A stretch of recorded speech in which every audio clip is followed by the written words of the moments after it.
Merci d'être parmi nous aujourd'hui, mon frère. Merci infiniment. Je te remercie d'être arrivé ici. Je te prie de prendre le temps de regarder cette vidéo jusqu'à la fin, car il y a des choses dont tu dois savoir. L'Europe traverse une période exceptionnellement difficile et elle fait de grands pas vers une crise énergétique très grave. C'est dans cette situation que nous avons reçu hier la nouvelle de nos collègues serbes. Le président serbe a même appelé le Premier ministre, selon laquelle les autorités serbes ont accompli un excellent travail en prévenant une attaque terroriste qui aurait visé ce pipeline encore à la frontière, dans les régions de Voïvodine et de Serbie. C'est pour cette raison que le Premier ministre a convoqué hier une réunion du Conseil de défense, au cours de laquelle des décisions ont été prises pour assurer la sécurité du tronçon hongrois du gazoduc Turkish Stream. Maintenant, le Premier ministre va vous informer de ces décisions et de leur mise en œuvre, car il est venu ici ce matin pour vérifier l'exécution de ces mesures. Le Premier ministre a consulté à la fois les responsables locaux de la FGS et de l'armée. Le Premier ministre, dans son introduction, Après l'introduction, nous passerons également aux questions. Nous souhaitons également la bienvenue à tous ceux qui regardent les reportages en direct en ce lundi de Pâques et nous vous souhaitons de joyeuses fêtes de Pâques. Monsieur le Premier ministre, à vous la parole. Merci beaucoup et bonjour à tous. Merci de nous consacrer votre matinée, mais c'est justifié car la situation est extrêmement grave. Jusqu'à présent, tout le monde parlait du pétrole, que le blocus pétrolier ukrainien a montré que si l'on bloque le pipeline qui arrive en Hongrie, pour le pétrole, nous utilisons pour l'instant d'autres méthodes, mais le gaz ressemble encore plus à une artère vitale. Donc si ce gazoduc est bloqué, l'approvisionnement énergétique de la Hongrie deviendra impossible. Cela s'explique par le fait qu'en décembre 2022, les Ukrainiens ont décidé qu'ils bloqueraient le gazoduc venant de Russie. Cela n'a pas alors provoqué une tempête aussi grande que le blocus pétrolier actuel. Le problème du blocus pétrolier est qu'il n'existe aucune alternative, ou seulement une alternative très limitée, à l'oléoduc ukrainien passant par la Croatie. En revanche, pour le gazoduc, nous avions une solution de repli, car après la guerre de Crimée, le ministre, grâce aux accords conclus avec nos voisins et les pays situés le long du trajet, nous avons pu mettre en place une autre voie que nous appelons le Turkish Stream. Et lorsque les Ukrainiens ont bloqué le gaz russe arrivant via l'Ukraine, nous avons pu mettre ce gazoduc en service, ce qui nous a permis d'en augmenter la capacité. C'est pourquoi, même si la Hongrie est sous blocus gazier ukrainien, nous sommes tout de même capables d'approvisionner la Hongrie en gaz et en énergie. C'est pourquoi ce gazoduc est si important, c'est notre cordon ombilical. Si on le coupe, l'économie hongroise s'arrête et des centaines de milliers de familles hongroises se retrouvent sans approvisionnement en gaz. C'est pour cela que ce qui s'est passé sur le territoire serbe est si grave. Je voudrais ici remercier les autorités serbes pour leur intervention rapide et efficace. Elles ont empêché qu'un mal plus grand ne se produise. Des enquêtes sont en cours là-bas pour élucider cette action de sabotage. Cela se passe là-bas, c'est leur affaire. Notre responsabilité commence à peu près ici, là où ce pipeline émerge à la surface. C'est la première station physique où l'on peut voir le pipeline par lequel le gaz arrive et c'est d'ici qu'il est ensuite pompé plus loin. Lors de la réunion du Conseil de défense, nous avons ordonné la mise sous protection militaire de ce pipeline. C'est déjà la deuxième étape car lorsque les Ukrainiens ont instauré le blocus pétrolier, nous avons alors pris une décision.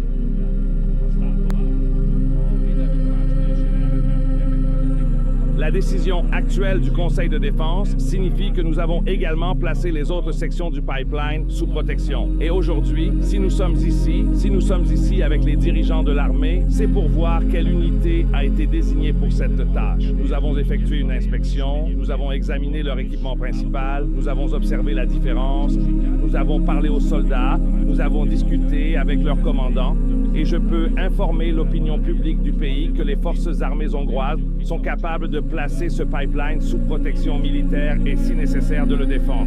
Un système de patrouille a été mis en place, nous avons donné l'ordre hier, il dispose déjà du plan complet et sa mise en œuvre a déjà commencé. Donc, pour l'instant, l'approvisionnement en gaz de la Hongrie n'est pas en danger, mais il faut rester vigilant, effectuer les contrôles nécessaires et assurer une protection continue de manière totale. Merci beaucoup, Monsieur le Président. Passons aux questions. Nous pouvons commencer avec TIR TV. je vous en prie, n'hésitez pas à avancer. Bonjour à toutes et à tous, c'est un véritable plaisir de vous accueillir parmi nous aujourd'hui pour ce moment privilégié que nous allons passer ensemble. Maintenant, notre attention s'est vraiment multipliée. Après les cas en Serbie, mais je ne m'attends pas à ce qu'un tel événement puisse se produire en Hongrie sans avertissement préalable ou sans information de renseignement. Toutes nos organisations concernées, les organismes garantissant la sécurité de la Hongrie, sont pleinement opérationnels. Le Conseil de défense siège pratiquement en permanence. Je pense que l'approvisionnement énergétique de la Hongrie est actuellement en sécurité. Patriote, vous avez un commentaire? Danny? La Hongrie, au préalable.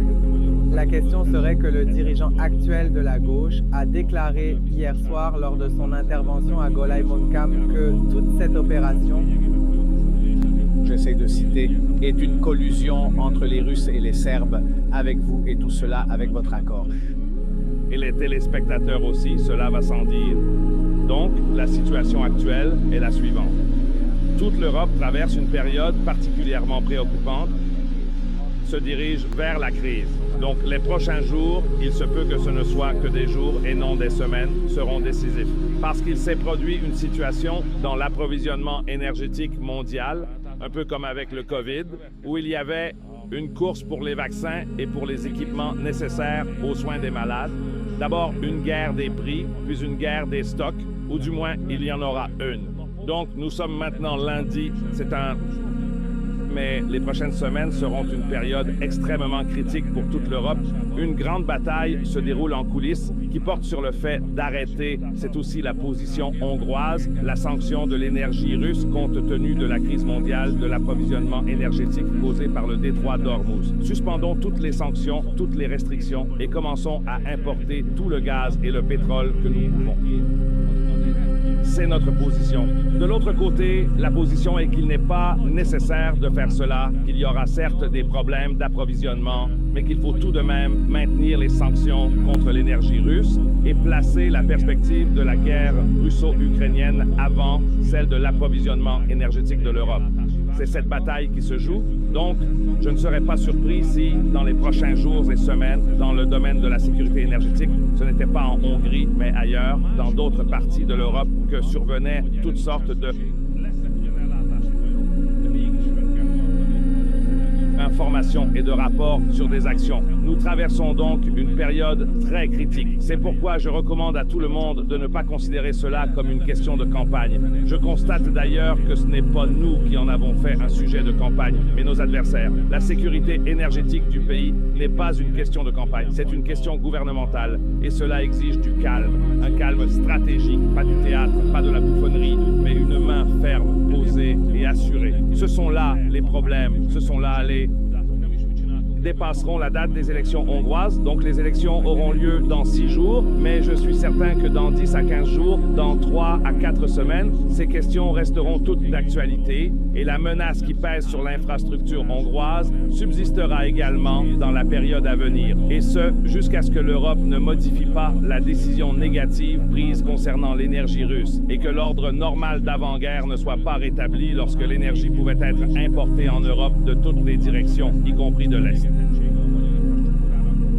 Jusqu'à ce moment-là, ce sera une période critique car la question reste ouverte. C'est une plaie ouverte qu'il faudra refermer d'une manière ou d'une autre. C'est pourquoi, à mon avis, c'est une affaire qui exige plus de sérieux. C'est tout à fait cela. Il s'agit tout simplement du fait que nous discutions du point selon lequel vous auriez tout intérêt à inviter quelqu'un. La règle de protection. Le règlement de protection ne figure pas parmi les personnes obligatoirement invitées pour ce monsieur. D'ailleurs, je n'en vois pas la raison. Je vois bien que le fondement de la référence, c'est le résultat attendu des élections, mais j'ai des informations contraires. À ce que je sais, c'est nous qui allons gagner et c'est nous qui sommes en position de force.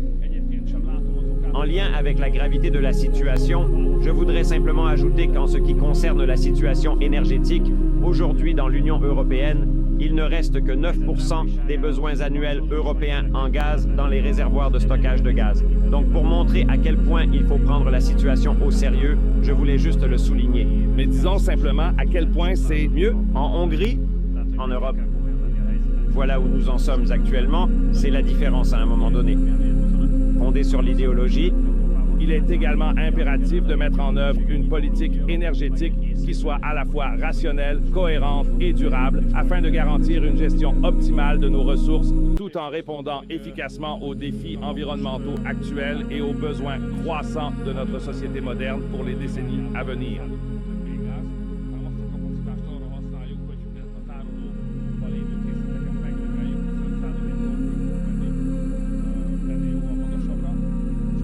De la gestion, car le remplissage des réservoirs de gaz ne devrait pas se faire à ce moment-là, mais plutôt à la fin de l'été, mais nous l'avons avancé, et c'est pourquoi toute la capacité des pipelines est dédiée à cet objectif. Si les Ukrainiens acceptent bien sûr d'ouvrir le léoduc de l'Amitié, alors on pourra aussi discuter d'une exploitation plus avantageuse de ce gazoduc pour eux.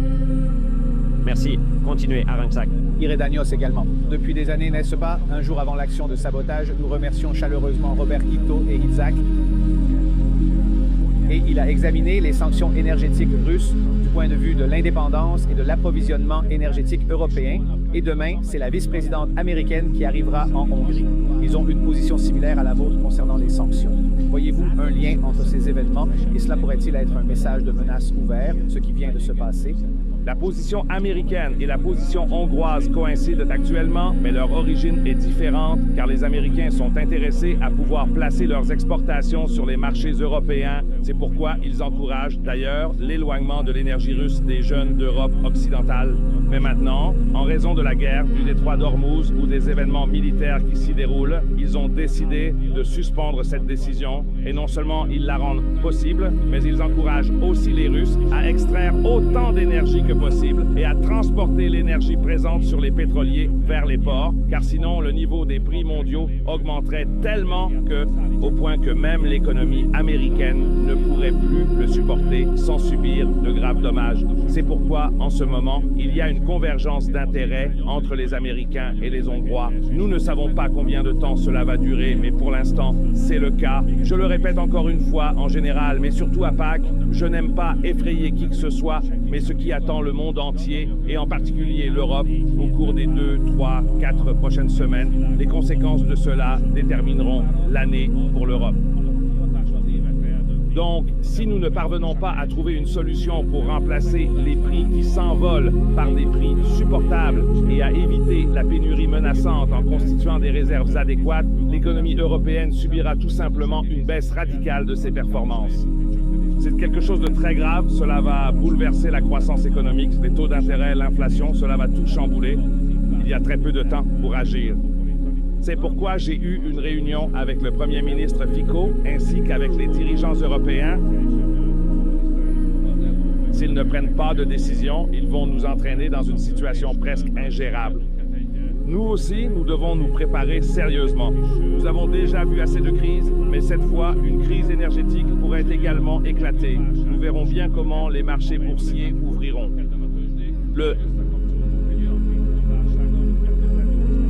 Il faut imaginer la situation selon le pire des scénarios. Il craignait que ce soit aussi le scénario le plus probable. Une crise énergétique comme celle vécue en Europe en 2002 et en même temps une crise financière comme celle de 2008, 2007, 2008, c'est ce à quoi nous sommes confrontés. La situation est donc extrêmement grave. Merci beaucoup. À vous, Ferenc. Bonjour, je m'appelle Peter Barnat, je viens du journal télévisé M1. Monsieur le Premier ministre, je reviendrai sur l'incident d'hier qui, comme nous le savons, a été rendu public. Nous savons que les Ukrainiens ont la capacité, comme nous l'avons vu avec le Nord Stream, de mener à bien de telles actions.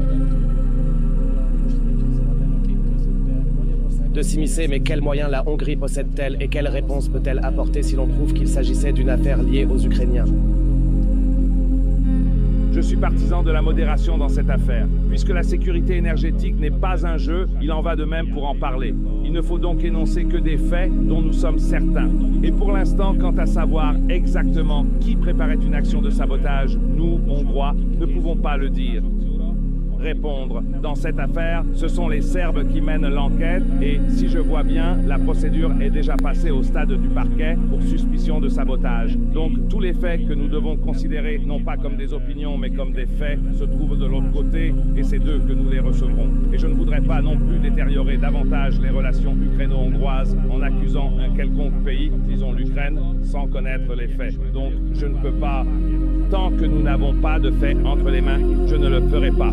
Il est cependant indéniable que ce que nous vivons ici maintenant s'inscrit dans une série d'événements, puisque les Ukrainiens disposent de telles capacités et ils sont prêts et capables de faire ce genre de choses. Et en plus, l'attitude des Allemands après le sabotage du gazoduc Nord Stream a eu un effet clairement encourageant. Si l'on se souvient du sabotage du Nord Stream, là, ce qui s'est passé, c'est que pendant plus d'un semestre, l'ensemble de l'opinion publique européenne, ou les facteurs capables d'influencer le public européen, ont qualifié cela d'action de sabotage russe jusqu'à ce que le contraire soit révélé. Donc, cette désinformation n'est pas une histoire récente, ce n'est pas une nouveauté dans la communication politique hongroise. Nous en connaissons le précédent déjà lors du sabotage du Nord Stream. Mais même si cela s'inscrit dans la stratégie des Ukrainiens visant à détacher toute l'Europe du gaz russe, malgré cela, je ne peux ni ne veux affirmer un tel fait ici. Nous attendrons donc la fin des enquêtes. Bien sûr, nous avons des moyens, mais les menaces en général, et surtout à Pâques, ne mènent à rien. Merci d'avoir regardé la vidéo. Merci infiniment. Merci, mille merci. Je te prie de liker, de commenter, de partager.